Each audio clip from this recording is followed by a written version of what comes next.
Okay, ladies, we spoke about comida reconfortante o comida de consuelo. Comfort food. Comfort food or comfort foods.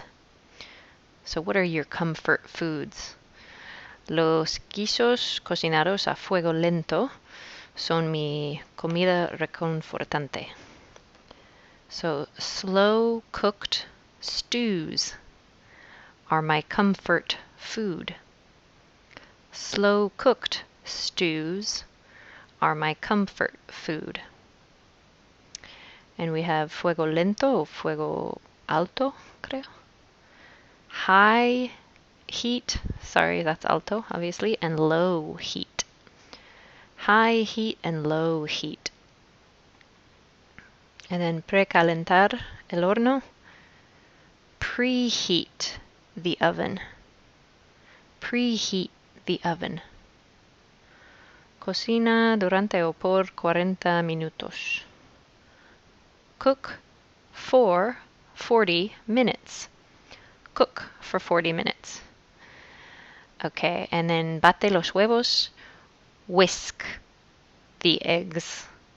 Whisk the eggs.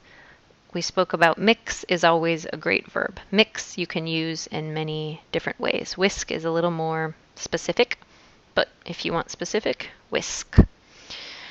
And let's see, and voltear la sartén, flip the pan or turn it over.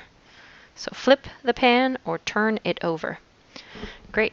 So we had many different verbs that came out of just talking about some basic things we do in the kitchen. And lastly, if you want to say se dice. They say. They say. So they say it will rain next week. They say we'll have some more freedoms. They say whatever, to whisk the eggs for a few minutes. Very good.